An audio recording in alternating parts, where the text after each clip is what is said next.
പേര് സാന്ദ്ര. അപ്പോൾ യൂട്യൂബിൽ ഇങ്ങനെ റിയാക്ഷൻസ് വീഡിയോ ചെയ്യുക അല്ലെങ്കിൽ എപ്പോഴും വ്ളോഗ് ചെയ്യുന്ന അങ്ങനെ ഒരാളൊന്നുമല്ല ഞാൻ.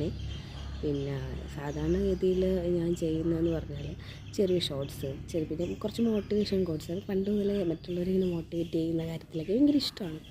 അപ്പം ഞാൻ യൂട്യൂബിൽ ആക്റ്റീവല്ല, ഇൻസ്റ്റാഗ്രാമിൽ എപ്പോഴും റീൽസൊക്കെ ചെയ്യും.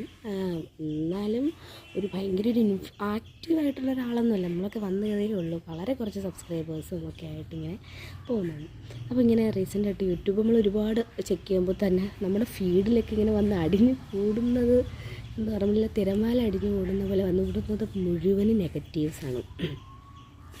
നെഗറ്റീവ് എന്ന് പറയുമ്പോൾ ഇപ്പോഴത്തെ ട്രെൻഡിങ് രേണുസുതി, പിന്നെ വേറെ അങ്ങനെ പല പല പല ആളുകൾ. കുറച്ച് കാലം മുമ്പ് വരെ ഗ്രീഷ്മയായിരുന്നു, കഷായം, ആ ഒരു ബേസിലുള്ള വീഡിയോസും. ഇപ്പോൾ രേണുസുതിയുടെ പെർഫ്യൂം, അങ്ങനെ ഇങ്ങനെ അവർക്കെതിരെ പറയുന്നവർ, കേസ് കൊടുക്കുന്നവർ. എനിക്കൊരൊറ്റ കാര്യമേ പറയാനുള്ള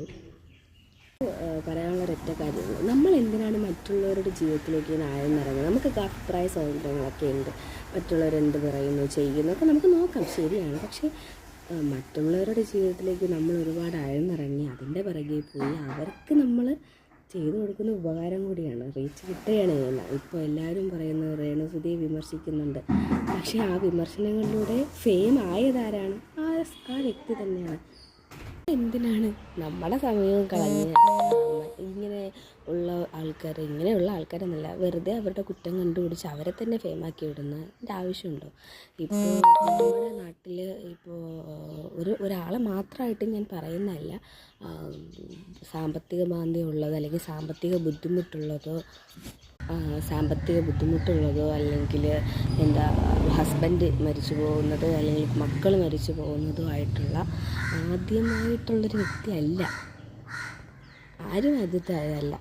അപ്പം ഏതെങ്കിലും പർട്ടിക്കുലർ ഒരാളെ ഇങ്ങനെ ടാർഗറ്റ് ചെയ്ത് അവരുടെ പിറകെ പോയി അവരുടെ നെഗറ്റീവ്സും കണ്ടുപിടിച്ച് നമ്മുടെ സമയം കളയാതെ നമുക്ക് എന്ത് ചെയ്യാൻ പറ്റുന്നു, നമുക്ക് മറ്റുള്ളവർക്ക് പോസിറ്റീവായിട്ട് എന്ത് കൊടുക്കാൻ കഴിയുന്നു എന്നുള്ളത് ചിന്തിച്ച് പോകണം എന്നുള്ളൊരു അഭിപ്രായക്കാരിയാണ് ഞാൻ.